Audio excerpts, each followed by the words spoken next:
નમસ્કાર મિત્રો, સ્વાગત છે આપનું આજના તાજા સમાચારોમાં। તો મિત્રો, આજના સમાચારો વિશે વાત કરવાની છે તેમના પહેલા આપને મિત્રો જણાવી દે કે વિડીયોના અંત સુધી જોતા રહેજો, જેથી કરીને મિત્રો આજના દરેક સમાચાર કામના છે જે તમને મળી જાય। અને મિત્રો, ગુજરાતના રોજે રોજના તાજા સમાચાર મેળવવા માંગતા હોય તો વિડીયોને એક લાઈક કરી ચેનલને મિત્રો જરૂરથી સબસ્ક્રાઇબ કરી લેજો, જેથી કરીને મિત્રો તમને દિવસભરના પળે પળના સમાચારો અમારા યુટ્યુબ ચેનલ થકે મળતા રહે। તો મિત્રો, આજના સમાચારો વિશે વાત કરીએ તો હોળીની જવાળાની દિશા જોઈને અંબાલાલ પટેલે કરી મોટી આગાહી। જાણો મિત્રો, આવનારું ચોમાસું કેવું રહેશે। સનાતન ધર્મમાં હોળીના તહેવારોનું વિશેષ ધાર્મિક મહત્વ છે। હોળી પ્રગટાવી તેની જવાળાની દિશાના આધારે વડવાઓ આગામી વર્ષ કેવું રહેશે તેનું અનુમાન કરતા આવ્યા છે।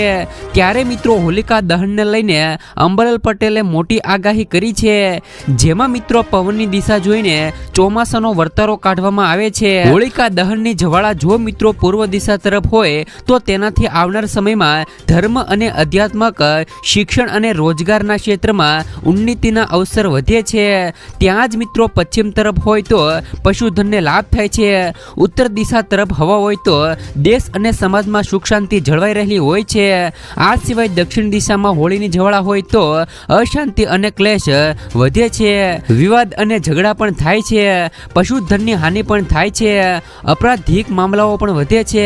નક્ષત્ર પવનની દિશા જોઈને જ ચોમાસાનો વર્તારો કાઢવામાં આવે છે।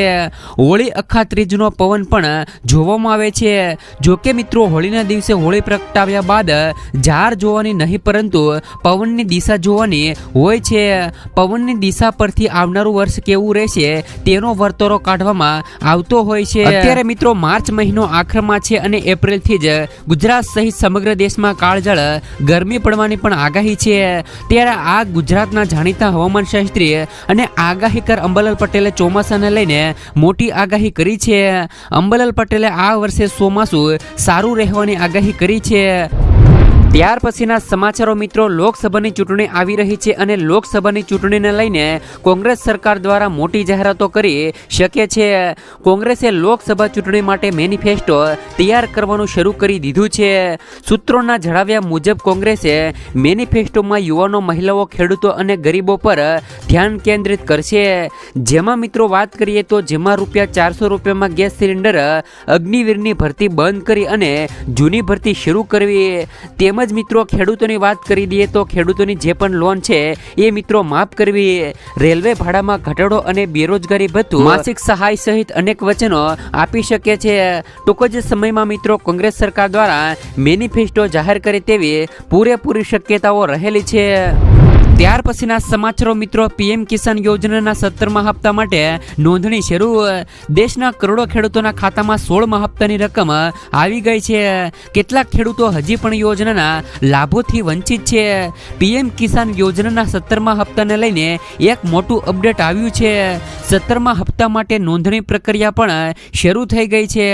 આજે અમે તમને મિત્રો જણાવીશું કે કયા ખેડૂતોને 17મા હપ્તાનો લાભ નહીં મળે અને શા માટે મિત્રો નહીં મળે। તો ખાસ કરીને મિત્રો પીએમ કિસાન યોજનાના 17મા હપ્તા માટે નોંધણી કેવી રીતે કરાવી, તો પીએમ કિસાન યોજનાના લાભો મેળવવા માટે અરજદારે પહેલા તો મિત્રો પીએમ કિસાન યોજનાની સત્તાવાર વેબસાઇટ પર જવું પડશે। ત્યાં જઈને મિત્રો pmkisan.gov.in ની મુલાકાત લેવી આવશ્યક છે। અહીં જમણી બાજુએ મિત્રો ફાર્મર્સ કોર્નર પર ક્લિક કર્યા પછી તમારે નોંધણી કરવી પડશે। તમને મિત્રો જણાવી દઈએ કે રજીસ્ટ્રેશન માટે તમારે આધાર કાર્ડ, બેંક પાસબુક, જમીનના દસ્તાવેજો, સરનામા પુરાવો આપવો પડશે। તેમજ મિત્રો ઘણા ખેડૂતો છે જેમને મિત્રો આ યોજનાનો લાભ નહીં મળે। તો કેવા ખેડૂતોને આ યોજનાનો લાભ નહીં મળે, તો મિત્રો આ યોજનાનો લાભ એવા ખેડૂતોને નહીં મળે જેમણે મિત્રો કેવાયસી અને જમીનની ચકાસણી કરાવી નથી। આ યોજનાનો લાભ ઘરના એક જ સભ્યને મળશે। આનો અર્થ એ થયો કે મિત્રો આ યોજનાનો લાભ માત્ર એક પિતા કે પુત્ર જ મેળવી શકશે। જો પરિવારના કોઈ પણ સભ્યની સરકારી નોકરી હોય તો તે યોજનાનો લાભ નહીં લઈ શકે. જો પરિવારનો કોઈ પણ સભ્ય વ્યવસાયમાં કામ કરતો હોય, જેમ કે મિત્રો વકીલ, ડોક્ટર, પ્રોફેસર વગેરે, તો તે પણ આ યોજના માટે પાત્ર નથી. જો ખેડૂતો મિત્રો બીજાની જમીન પર ખેતી કરી છે તો પણ આ યોજનામાં લાભ તેમને મળશે નહીં. મતલબ કે જે ખેડૂતોની પોતાની જમીન છે તેમને મિત્રો આ યોજનાનો લાભ મળવા પાત્ર થશે. ત્યાર પછીના સમાચારો પશુપાલકો માટે આવ્યા સારા સમાચાર.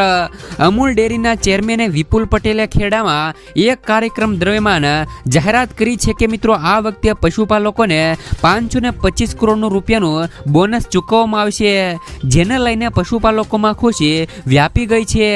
આ ડેરીમાં 18,000 દૂધ મંડળીઓ સાથે જ મિત્રો 36 લાખથી વધુ ખેડૂતો સંકળાયેલા છે.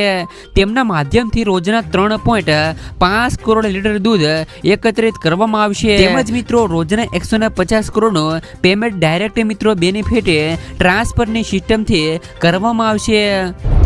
ત્યાર પછીના સમાચારો મિત્રો, કાયદો 10,000 રૂપિયાનું મીટર પણ મફતમાં. રાજકોટની અંદર લગાવવામાં આવ્યા છે મિત્રો સ્માર્ટ વીજ મીટર, જેમાં મિત્રો પીજીવીસીએલ દ્વારા સૌરાષ્ટ્ર ઝોનમાં સૌપ્રથમ તો રાજકોટમાં સ્માર્ટ વીજ મીટર લગાવવાની કામગીરીનો પ્રારંભ કરાયો છે. જે અંતર્ગત રાજકોટ પીજીવીસીએલના મેનેજિંગ ડિરેક્ટરના બેંગ્લોરની સાથે જ મિત્રો 10 કર્મચારીઓના ઘરે સ્માર્ટ પ્રીપેડ મીટર લગાવવામાં આવ્યા છે. આ મીટર એઆઈ ટેકનોલોજી આધારિત છે. ગ્રાહક મોબાઈલ એપ્લિકેશન દ્વારા એક જ ક્લિકમાં મીટરને ચાલુ અથવા તો બંધ કરી શકશે. કયા દિવસે કેટલી વીજળીનો ઉપયોગ થયો તે પણ મોબાઈલ એપ્લિકેશન મારફતે જાણી શકાશે. તેમજ મિત્રો મોબાઈલ એપ્લિકેશન દ્વારા તમે રિચાર્જ પણ કરી શકશો. તો મિત્રો આ સ્માર્ટ વીજળી મીટર ગુજરાતમાં લગાવવાનું પણ શરૂ થઈ ગયું છે. 2025 આવે તે પહેલા આખા ગુજરાતની અંદર આ સ્માર્ટ વીજળી મીટર લગાવવામાં આવશે. જ્યારે મિત્રો બજારની અંદર આ સ્માર્ટ વીજળી મીટરની કિંમત 10,000 રૂપિયા રહેલી છે, પરંતુ ગુજરાત સરકાર તરફથી મફતમાં લગાવવામાં આવી શકે છે. ત્યાર પછીના સમાચારો મિત્રો, ઘરઘંટી સહાય યોજના 2024 ગુજરાત રાજ્ય સરકાર દ્વારા સામાજિક ન્યાય અને અધિકારિતા વિભાગ હેઠળની પહેલ છે. તેમનો હેતુ મિત્રો સામાજિક અને શૈક્ષણિક રીતે પછાત વર્ગો, આર્થિક રીતે પછાત વર્ગો અને લઘુમતીઓ અને વિચરતી મુક્ત જાતિઓને આવશ્યક સહાય પૂરી પાડવાનો છે, જેઓ મિત્રો ઘણીવાર ગરીબીના ચક્રમાં ફસાયેલા હોય છે. મહિલા સશક્તિકરણ આ યોજના શહેરી અને ગ્રામીણ બંને વિસ્તારોમાં મહિલાઓને રોજગારીની તકો પૂરી પાડવા પર ધ્યાન કેન્દ્રિત કરે છે. મહિલાઓ આ મશીનનો ઉપયોગ કરીને પોતાનો વ્યવસાય શરૂ પણ કરી શકે છે અને આજીવિકા મેળવી શકે છે. નાણાકીય સહાય આર્થિક રીતે નબળી મહિલાઓને આ યોજનાનો લાભ મળે છે. તે પણ મિત્રો લાયક વ્યક્તિઓને નાણાકીય સ્થિતિમાં સુધારો કરવાની દિશામાં પણ એક પગલું છે. મિત્રો ઘરઘંટી સહાય યોજનાના લાભો મેળવવા માટે અમુક પાત્રતા માપદંડોને પૂર્ણ કરવા આવશ્યક છે, જેમાં મિત્રો ઉંમર આ યોજના માટે અરજી કરતી મહિલાઓની ઉંમર 16 વર્ષથી લઈ 60 વર્ષની વચ્ચે હોવી જોઈએ. તેમજ મિત્રો વિધવા અને વિકલાંગ મહિલાઓ તેમજ મિત્રો વિધવા અને અપંગ મહિલાઓ પણ અરજી કરી શકે છે અને આ યોજનાનો લાભ પણ લઈ શકે છે. આમાં મિત્રો જો જરૂરી દસ્તાવેજોની વાત કરીએ તો આમાં મિત્રો આધાર કાર્ડ, જન્મ પ્રમાણપત્ર, રેશન કાર્ડ અને રહેઠાણનો પુરાવો અને વીજળી. અરજી કરવાની વાત કરી દઈએ તો મિત્રો www.e-samajkalyan-gujarat-મિત્રો.gov.in પર જઈને તમે મિત્રો ઓનલાઈન વેબસાઇટ પર અરજી કરી શકો છો, અથવા તો કોઈ પણ મિત્રો ઓનલાઈન ઓફિસ હોય ત્યાં જઈને પણ તમે મિત્રો અરજી કરી શકો છો. ત્યાર પછીના સમાચારો મિત્રો, લેપટોપ સહાય યોજના 2024. ડિજિટલ યુગમાં લેપટોપ કે કોમ્પ્યુટરની એક્સેસ એ માત્ર લશ્કરી નથી પણ જરૂરિયાત વસ્તુ છે. આને ઓળખીને ગુજરાત રાજ્યએ લેપટોપ સહાય યોજના 2024 રજૂ કરી છે, જેનો હેતુ અનુસૂચિત જનજાતિ એસટી વ્યક્તિઓને લેપટોપ અને કોમ્પ્યુટર સંબંધિત વ્યવસાય શરૂ કરવામાં મદદ કરવા માટે નાણાકીય સહાય પૂરી પાડવાનો છે. આ લેખમાં અમે તમને આ યોજના માટે અરજી કરવાની પ્રક્રિયા, પાત્રતાના માપદંડો, જરૂરી દસ્તાવેજો અને ઘણું બધું વિશે જણાવીશું. તો ખાસ કરીને મિત્રો લેપટોપ સહાય યોજના જે ગુજરાતમાં રજૂ કરવામાં આવી છે તે લેપટોપ અને કોમ્પ્યુટરને લગતા વ્યવસાયો શરૂ કરવા અનુસૂચિત જનજાતિ એસટી વર્ગના વ્યક્તિઓને ટેકો આપવા માટે રચાયેલ પ્રમાણે છે. જેમાં મિત્રો આ યોજના હેઠળ સાહસિકોને તેમના સાહસો શરૂ કરવા મદદ કરવા માટે નાણાકીય સહાય પૂરી પાડવામાં આવે છે.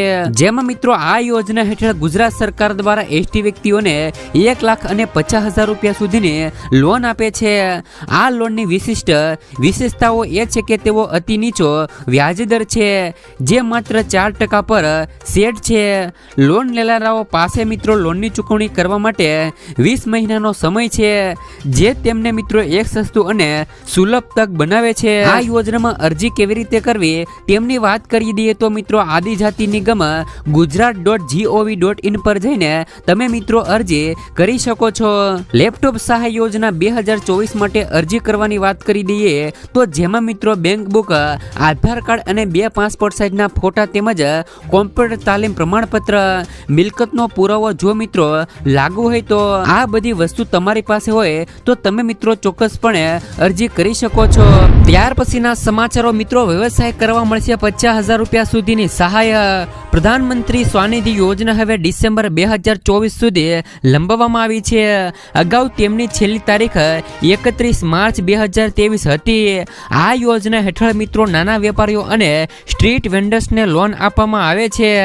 નાણાં મંત્રાલયે મિત્રો ટ્વિટર પર આ માહિતી આપે છે કે જો કોઈ શહેરી વિક્રેતા, મજૂર અને કોઈ અન્ય નાગરિકને કરિયાણા, રેડીમેડ અથવા તો કોઈ પણ ફળની દુકાન ખોલવા માંગે છે તો તેવા વ્યક્તિને આ યોજના હેઠળ લોનની રકમ છે એ મિત્રો આપવામાં આવે છે. જો તમે પણ મિત્રો આ યોજનામાં અરજી કરવા માંગતા હો તો જરૂરી ડોક્યુમેન્ટ સાથે અરજી કરવાની રહેશે. આ યોજનામાં ગરીબ પરિવારોને ગેરંટી વગર લોન આપવામાં આવે છે. પીએમ સ્વનિધિ યોજના હેઠળ 50,000 રૂપિયા સુધીની લોનની રકમ પણ મળે છે. ધારો કે જો કોઈ પણ વ્યક્તિ શાકભાજીની દુકાન ખોલવા માંગે છે અથવા તો ખોલે છે તો તેને સૌથી પહેલા 10,000 રૂપિયાની લોન મળે છે. ત્યારબાદ તેને 20,000 અને પછી 50,000 રૂપિયા સુધીની ડબલ લોન આપવામાં આવે છે. જો કે એક રકમ ભરપાઈ કર્યા પછી સરકાર દ્વારા બીજી લોન આપવામાં આવે છે. ત્યાર પછીના સમાચારો બકરી પશુપાલન માટે 4,000 રૂપિયા સુધીની સહાય. આજે મિત્રો ગ્રામ્ય વિસ્તારોમાં ખેતીની સાથે સાથે પશુપાલન દ્વારા ખેડૂતો બમણી આવક પણ મેળવી રહ્યા છે. આવી સ્થિતિમાં જો તમે ખેતીની સાથે પશુપાલન કરવા માંગો છો તો બકરી પાલન તમારા માટે એક સારો વિકલ્પ છે. વાસ્તવમાં મિત્રો સરકાર બકરી ઉછેર માટે આર્થિક મદદ પણ કરે છે. રાજ્યના ખેડૂતોને આત્મનિર્ભર બનાવવા માટે મધ્યપ્રદેશ સરકાર ખેડૂતોને બકરી ઉછેર માટે અનુદાન આપતી રહે છે. આ ક્રમમાં મધ્યપ્રદેશના બુરહાનપુર જિલ્લાના કૃષિ વિજ્ઞાન કેન્દ્ર દ્વારા બકરા ખરીદવા માટે ગ્રાન્ટ આપવામાં આવી રહી છે. મિત્રો મધ્યપ્રદેશની સરકાર દ્વારા પશુપાલનો માટે 4,000 રૂપિયા સુધીની સહાય છે એ મિત્રો બકરી પાલન માટે આપવામાં આવે છે. ત્યાર પછીના સમાચારો આધાર કાર્ડ બાબતે મોટી જાહેરાત. મિત્રો ઉદયા આધાર અપડેટની સમય મર્યાદા વધારવાની જાહેરાત કરી છે. આધાર કાર્ડ ધારકો 14 જૂન 2024 સુધી મફતમાં ફેરફાર કરી શકે છે. આ સેવાઓ માય આધાર પોર્ટલ પર ઉપલબ્ધ હશે. જો તેઓ તેમના આધાર કાર્ડમાં કોઈ પણ ફેરફાર કરવા માંગતા હોય તો તમામ લોકોને આ તકનો લાભ લેવો જોઈએ. ત્યાર પછીના મિત્રો આગળના સમાચાર તરફ નજર કરીએ તો મિત્રો આ રાજ્યમાં મહિલાઓને મળશે 6,000 રૂપિયાની સહાય. મિત્રો રાજસ્થાન સરકારે રાજ્યની મહિલાઓને મોટી ભેટ આપી છે. ઇન્દિરા ગાંધી માતૃ પોષણ યોજના હેઠળ સરકારે મિત્રો સગર્ભા અને સ્તનપાન કરાવતી મહિલાઓને તેમના બીજા બાળકના જન્મ પર 6,000 રૂપિયાની નાણાકીય સહાય કરવાની જાહેરાત કરી છે. આ યોજના મિત્રો તમામ જિલ્લાઓમાં લાગુ કરવામાં આવી છે. હવે મિત્રો રાજ્યમાં બીજા બાળકને જન્મ આપનારી મહિલાઓને પણ આ યોજનાનો તાત્કાલિક લાભ મળશે. જો કે મિત્રો પહેલા બાળક જન્મે ત્યારે તો મિત્રો મહિલાઓને 6,000 રૂપિયાની રકમ મળે છે.